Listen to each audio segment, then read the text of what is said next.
information session on the Lean Six Sigma Leader course. And again, if you have any questions at any time, please go ahead and type them in the chat window, or if you like, you could just raise your hand and you can say it if you prefer to say it as well. We have a small group that we can definitely answer any questions that you may have. And it looks like people have been putting them in the chat window where they're from. Where is everybody from, Elizabeth? Can you see that? Yeah, so we've got, let's see, we know Sally's in San Diego. We know Becky's in Denver. We've got Mariana, UC San Diego Moores Cancer Center. Teresa, let's see, where is Teresa? From Duluth, Georgia. Nice. And we've got David in Claremont, and Rob is in ASML San Diego. What does ASML stand for, Rob? I'm from San Diego. I don't know what that means. You've piqued our curiosity with your acronym. So fess up. What is ASML? You know what? I actually forgot, because it is actually it's a company based in the Netherlands, and with acquisitions, it's kind of grown. And it's okay. Oh, it's just, gosh. It's all right. It's known as ASML now. It's like CVS. We have CVS, and no one knows what CVS stands for. Right. It was easy when we were Cymer. You're good. Great. Welcome. Yes. Okay. Let's see. So let's do a little bit of introduction. I'm Tracy O'Rourke, and I'm going to be taking you through this course information session along with Elizabeth Swan. And not only Elizabeth and I are instructors at UC San Diego for the this course, I'm also an instructor for the Greenbelt course. And we're co-founders of the Just in Time Cafe. And we've partnered with UC San Diego to bring students the best Lean Six Sigma programs.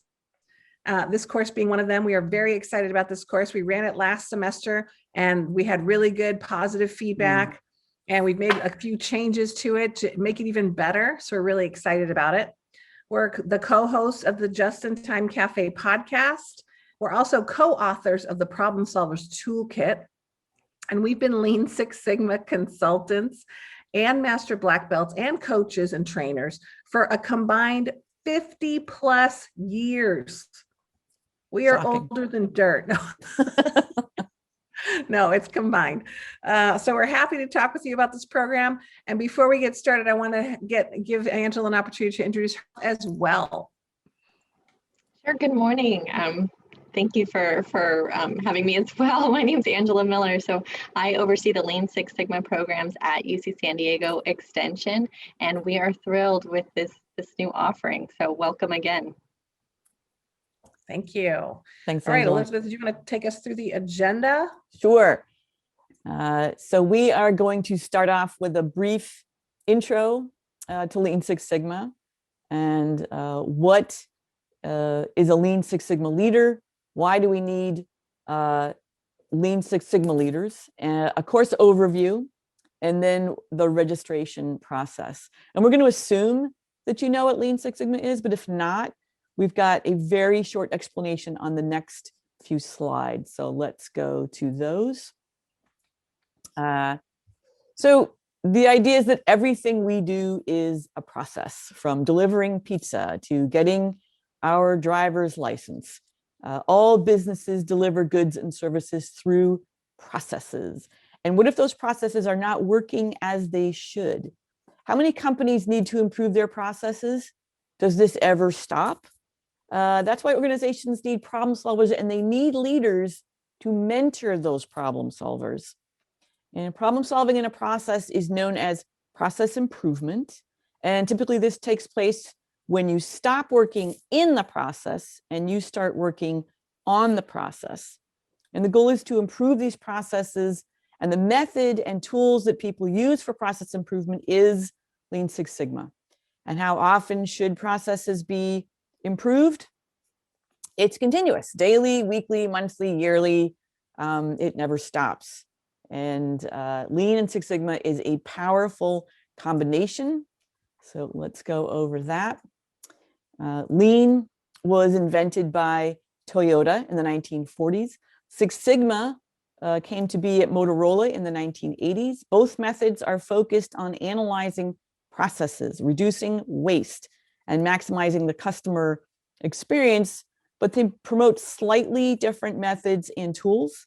Lean enthusiasts tend to prefer PDCA, Plan, Do, Check, Act, and Six Sigma practitioners tend to prefer DMAIC, Define, Measure, Analyze, Improve, and Control. But ultimately, if you have anyone trained in Lean or Six Sigma, they've got the training and the skills to find root causes and solve problems at the root.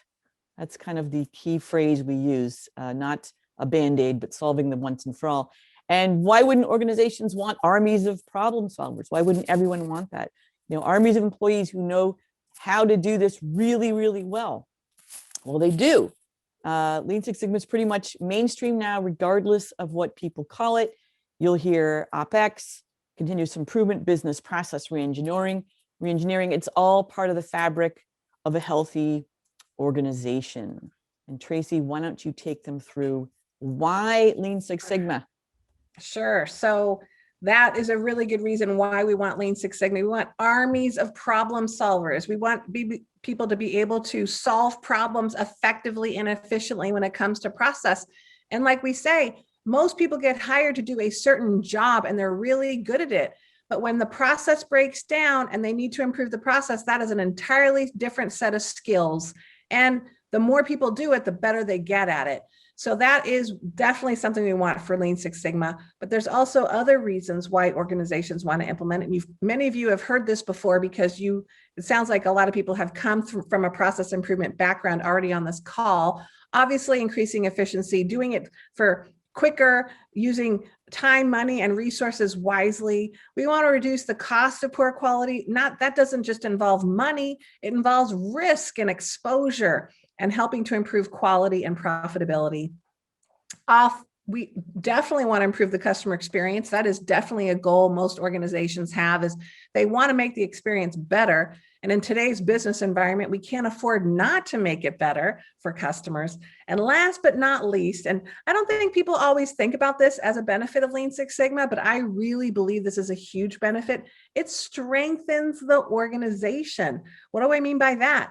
Well, it helps achieve strategic goals more effectively, especially because what I've noticed is a lot of organizations have strategic objectives. And when you look at what they're trying to accomplish, you say, well, Lean Six Sigma can help with that. This is a great vehicle to get that accomplished, improve customer satisfaction, be more efficient. So they typically have broad strategic goals. And I see multiple strategic goals that align to process improvement and Lean Six Sigma. And so as long as that connection is made, it can be really powerful in terms of a vehicle to achieve those things. It helps organizations be more agile, responding to changing climates. COVID is a great example of this. People that were good at process improvement probably responded better, more effectively to the changes that had to be made than maybe an organization that hadn't been. And so the toolkit really works well in that kind of environment, especially when you have to change and adjust processes. I don't know how many of you had painful experience last year. I could feel the pain. I had so much empathy for people last year because, you know, we're in process improvement and we saw two things happen. Either people used Lean Six Sigma to get themselves to the next level, or we had people say, we're dropping it. We don't have time because we're too busy reacting to this crisis. So I'm putting process improvement aside, which is kind of unfortunate, but I get it, right? People sometimes are in this journey and sometimes they think process improvement is extra work when really it's just a better way of doing what you're always doing. So it does allow you to be more agile. And ultimately, we want employees to grow into problem solvers, like Elizabeth had mentioned. Building leaders is a key component of that.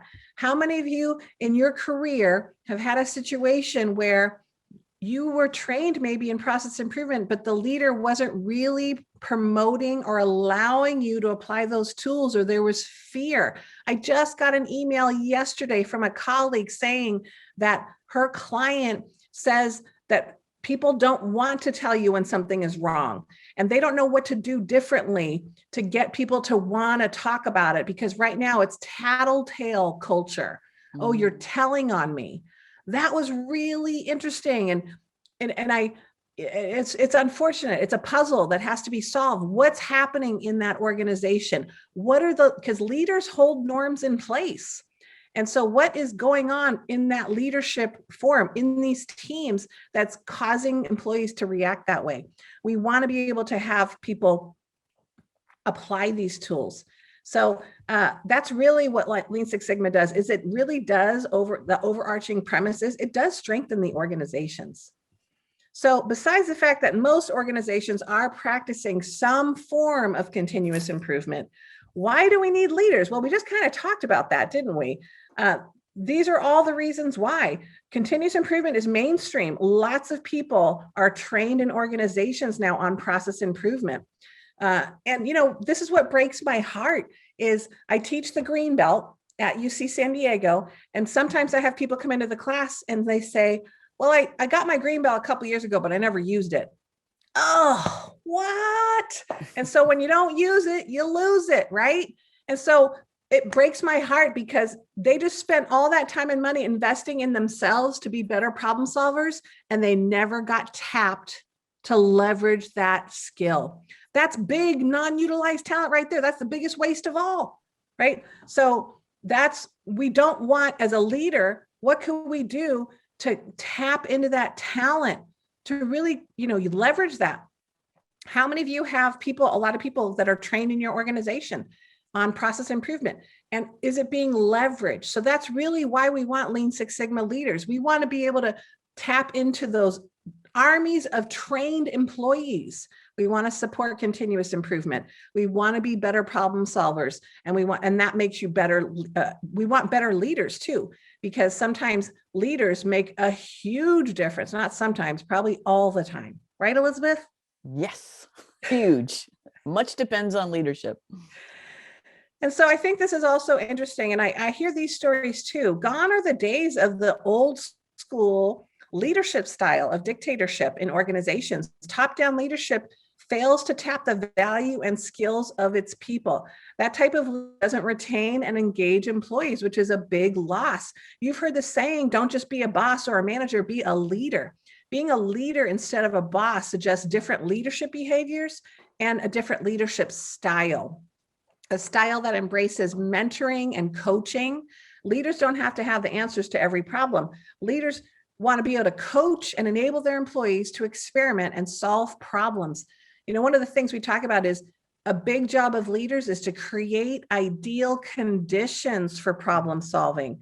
And how do you do that? One of the first things I look for is, are employees afraid? Are they fearful? Is there fear there? And then we analyze and explore root causes of why the fear is there. And it's sometimes it's intentional for leaders. Sometimes it's not intentional. And that's really where we really want to get some work done, is people say, I don't know how to make it better. I don't know what I'm not doing to promote that, we want to experiment. And so, I think sometimes when you're in the culture, you don't see it as clearly as when you're outside of the culture. And I can sometimes hear it just in meetings I attend, little things a leader might say that might make people fearful, and they don't mean it necessarily, but it happens. So we want to grow better coaches to grow better problem solvers, and leaders will become better leaders. So that's kind of the reason why we think, well, that's actually why we created this course, was because we saw a need out there for Lean Six Sigma leaders. And most leaders want to do the right thing. They just don't know exactly what they're supposed to be doing. And that's really what this course is for. So Elizabeth is going to take you through our agenda for what the course entails. Yeah, so these are the 5 segments of the course.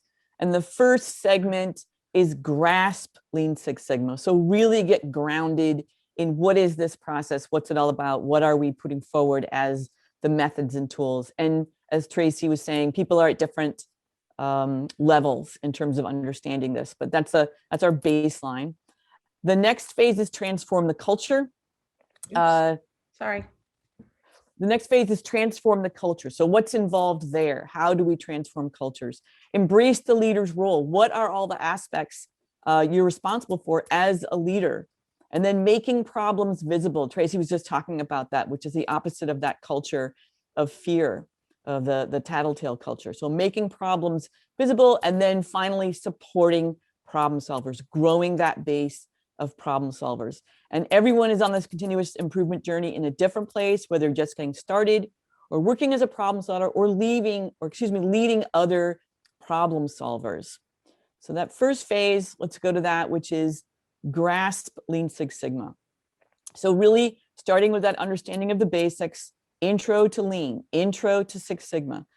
Everyone at that different place in the journey, and the course is designed to level set with some basics and cover why leaders should care. Tracy's been really hammering it home why it's important, but this course really helps delve into that, why leaders should care and want to support a continuous improvement effort. What do we get out of that? And why do we care about that? So let's move to the Shingo house, Tracy. I think I did, but it might be a little slow on your end. Do you see it now? I don't, but I'm just going to talk about it regardless. So the house contains 4 components or floors that help organizations take a more holistic approach to continuous improvement. The house is based on the Shingo model for operational excellence, and it's founded by the Shingo Institute. And the ideas, the principles come from Shigeo Shingo. He was a leading expert and an industrial engineer in Japan.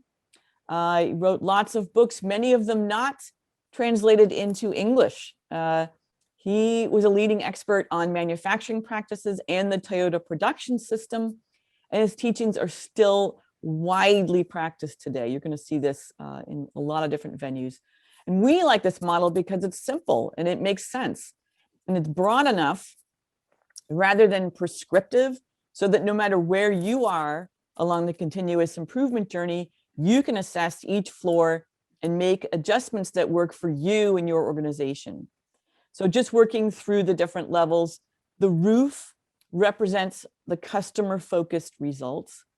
The next floor is enterprise alignment, and that's where we talk about purpose.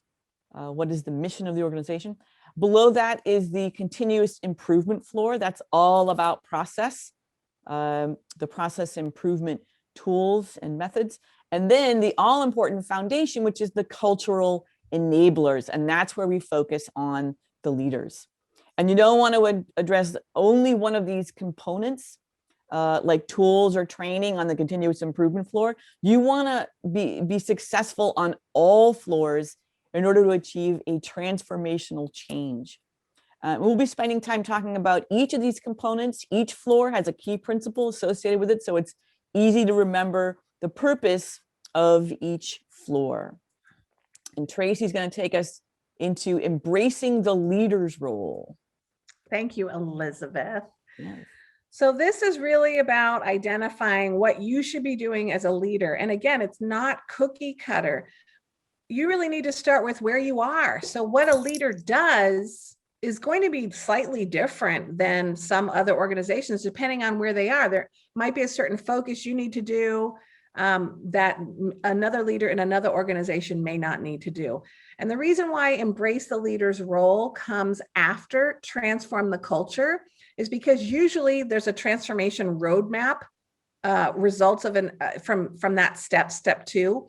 And leaders use that roadmap to drive what they do on a daily, weekly, monthly, or quarterly basis. So it depends, again, where you are in the journey, where you're headed, and what you want to do during that year to get there. We actually develop 18-month roadmaps for organizations. Leaders put it together at a high level. We talk about how to build that roadmap in this course too. So here's what we've seen typically as a challenge for leaders. Top management says, thou shalt, we are embracing Lean Six Sigma. And they turn to middle management and go, make it happen. And then frontline says very tactically, well, we're going to get training and we're going to solve problems. But the challenge is it's a little gray for middle management. They're kind of, we call them the frozen middle. It's often not clear what middle management needs to do.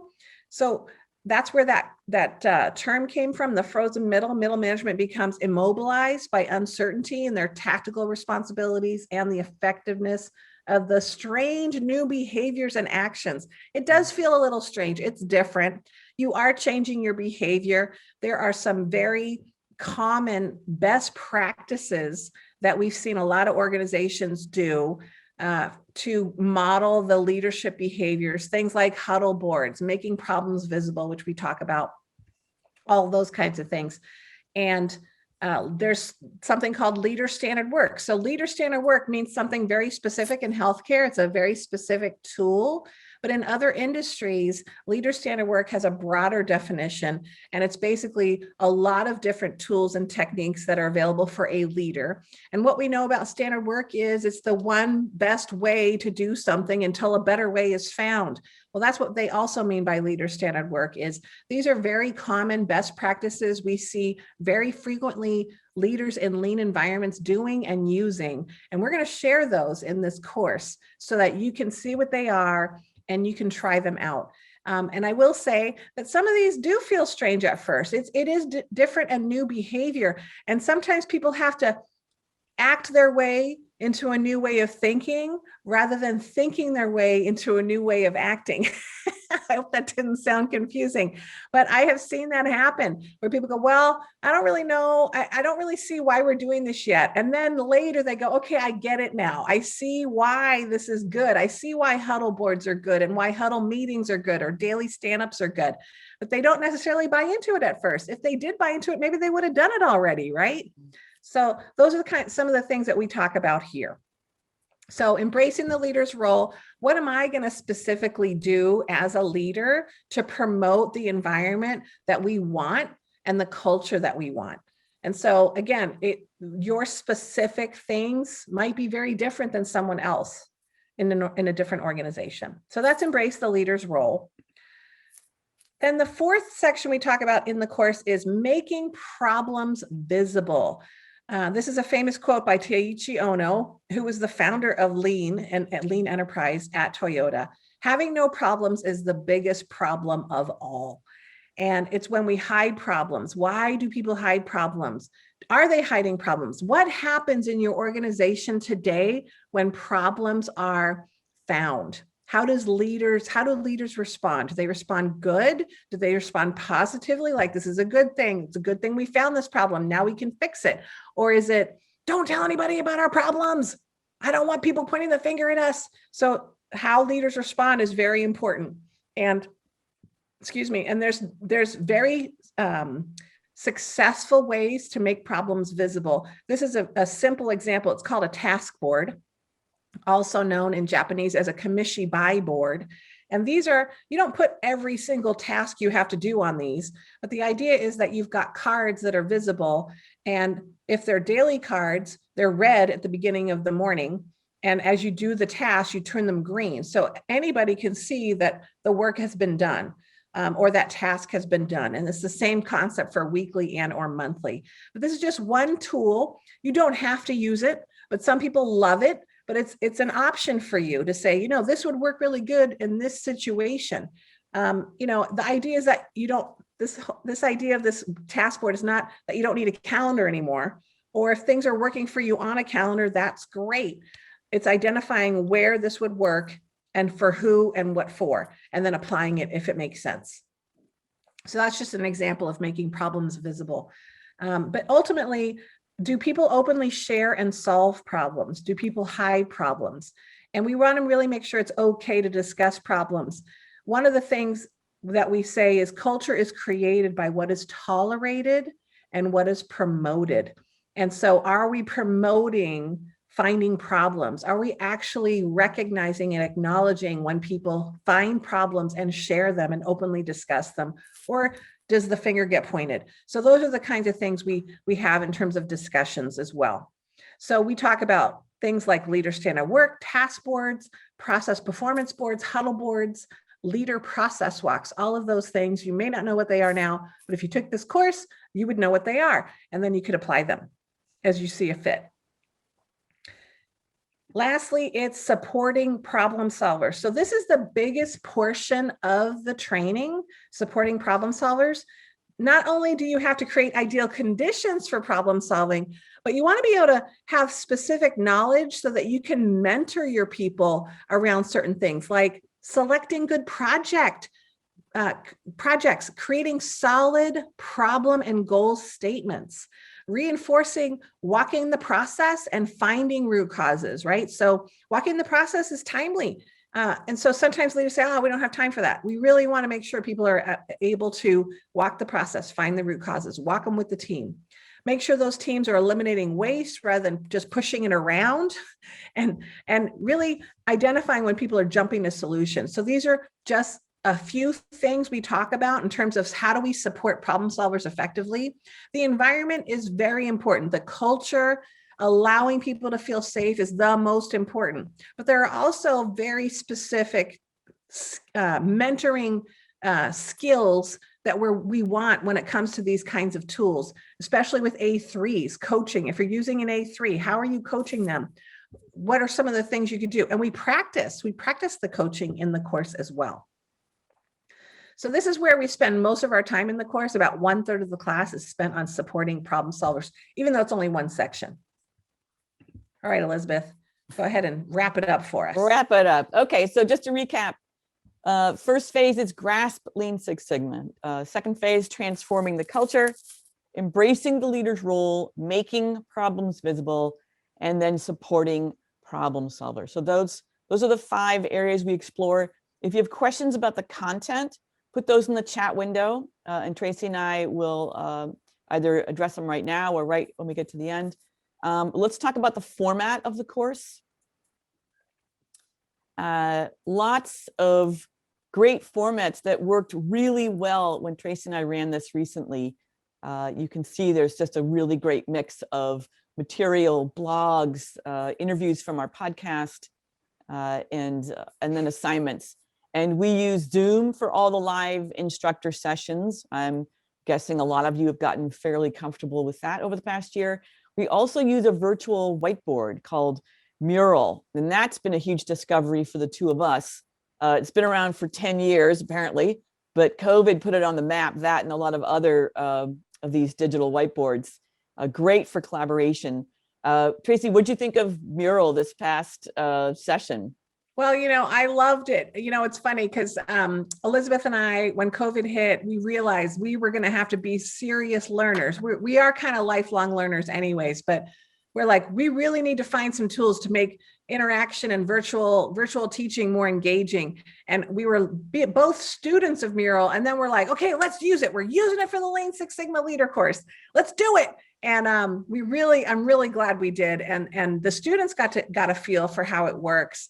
And we were all in there. It's a collaboration tool. So you can go in there all at the same time and people can work on things together. But then we can see everybody that's in there working on it at the same time. So that's one of the benefits. But some people say, why don't you just use Zoom breakout groups? Well, you can't see what everybody's working on at the same time. And honestly, Mural is way more fun. So it's way more fun. You're going to get to experience Mural. It's really easy to use. And I really am happy with it. And we really like it. So we plan to use it again in this session too. Yeah. I think also, there were moments where I forgot, we're not in a room with a flip chart using Post-it notes anymore because we were kind of buzzing with our digital Post-it notes and just really collaborating. So I definitely gave me that sense of like, oh, we're working together again, which was good. So Tracy, we've got a question I think you might be particularly situated to answer, but this is from David. And he's looking at getting into commercial real estate, the commercial real estate industry, and has heard it's becoming more data-driven and process improvement mindsets can be beneficial. We know that it is. Can you describe the mindset of Lean Six Sigma and how it can help a real estate developer? This is huge. It's a huge arena. Yes, a huge arena. I can go in a couple of different directions because I have worked with home builders, real estate processes, as well as mortgage processes, all of them ripe for process improvement. And so it kind of depends on what areas, but I like to say if you have anything that is a process, because all products and services are delivered by process, any process, and if you have a process that is not working optimally, meaning it's taking too long or something is wrong, coming out wrong, you can apply process improvement to that process. I've seen this applied in the loan process, banking processes, absolutely. Also construction. I've seen it applied in construction. As a matter of fact, I was just talking to somebody yesterday, a home builder, and we were talking about the book by Liz McCartney, Getting Home. By the way, her podcast is in this class, and she talks about how she's applying process improvement to helping rebuild homes from places like Hurricane Katrina, which is amazing. And then warehouse logistics, absolutely. So we actually have someone in my Greenbelt class this week, or this session, I'm running a Greenbelt class, and there's a warehouse manager in the class, and he's really looking at how do they more efficiently pull things? How do they create flow in terms of scheduling? How do they make sure there's no errors with what they're delivering? All kinds of those things. And so definitely applicable as well there. Yeah, I hope I'm that was thinking- helpful. And if I didn't answer your question, please just respond in the chat, or you can come online and speak too. Yeah. And we can answer more questions after this. We're available. You can reach out to us. But I'm just thinking, you mentioned Liz McCartney's efforts to rebuild after natural disasters.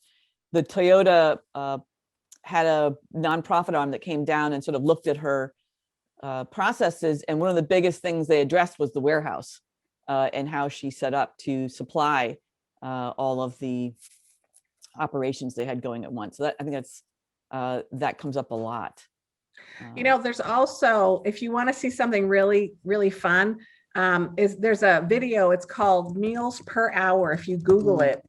And it's about an organization that was trying to increase their meal production per hour to people that needed food. They were also victims of natural disasters. And they really reorganized the warehouse and created better flow. And so I'll just put that, you could Google it on YouTube and you can take a look at it. But it's a great video. It's about 6 minutes. Okay, so Okay. we've got another question from Oriana. My question is this: in a scenario where you are the new OpEx person at a workplace where Lean Six Sigma has never existed and everyone is swamped and overwhelmed, how do you build that excitement and hope for process improvement for people who are stressed? Okay, I love this question. I love this question because I always tell people with this situation, and unfortunately I've seen it a lot. I tell people, pick projects that are going to free people up. Like, find the pain and use your process improvement projects to reduce the pain of the people first. And that isn't typical. We actually usually say find projects that affect the customer first. But in this kind of situation, you need to show the value of the process improvement method by saving them time.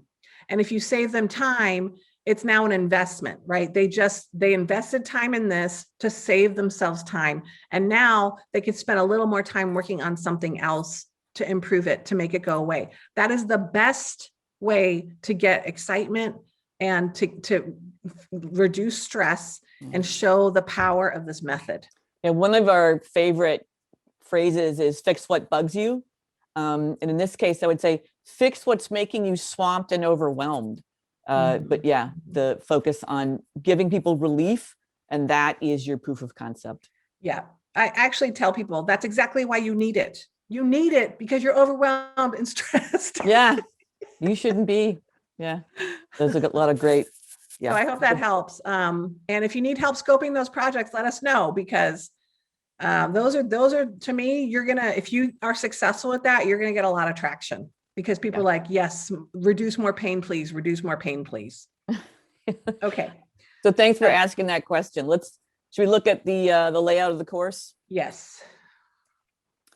So here's the layout. It is 8 weeks long. You meet with Tracy and I every other week.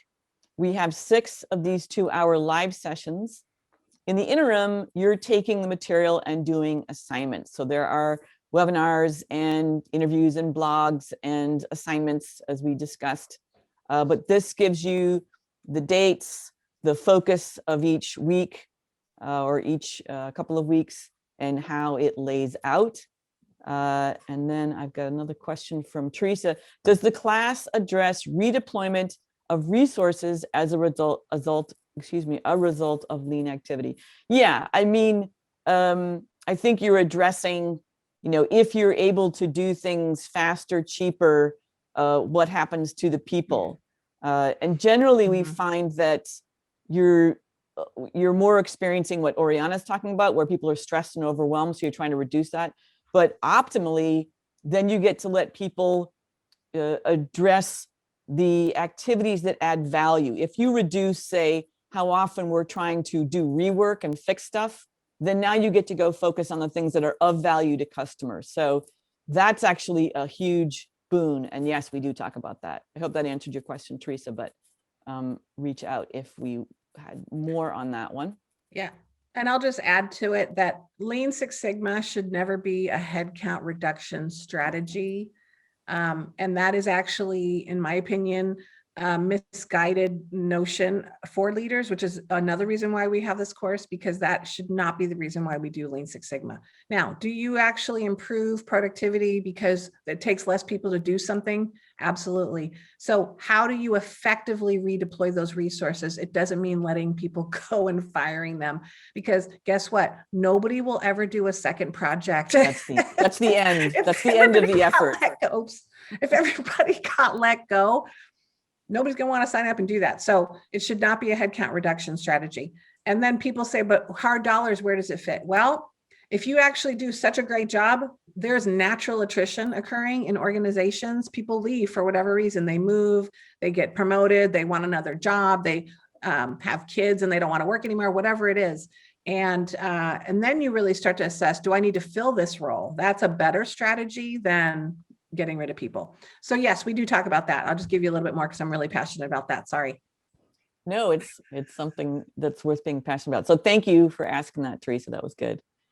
So questions about the layout, throw them in the chat, and then I'm going to pass the baton to Angela to discuss the registration process. Yes. So let me go to the next slide. So I'll just say that the class begins on April 13th and ends June 22nd. I don't know if you saw in the earlier slide that we meet every other week. So, it's about 10 weeks and there's every other week, like week 1, week 3, week 5, week 7, you're meeting with us live instructors and you're doing additional work beyond. In the interim, you're reviewing material, you're listening to podcasts, you're doing assignments, those kinds of things. And then it goes all the way to June 22nd. Yeah. Go ahead, Angela. Sure. So just happy to share the different registration options. There are quite a few. We've just listed 2 options here. Of course, you can always register on our website. There are no prerequisites for this class. So that's a big note. I know a couple of you do have your black belt already, and that's wonderful, but it's not a requirement. So you can register on the website, or we also offer a no interest payment plan. And essentially that breaks up the tuition into monthly portions. Of course, you can request an invoice. There's a few different options. So if you have any questions on even paying by check and mailing that in, we still do accept that. You can let me know. And I will be sending this PowerPoint presentation out to you, so you don't have to feverishly write down the dates and whatnot. So I'll share that in a recap if you have any questions.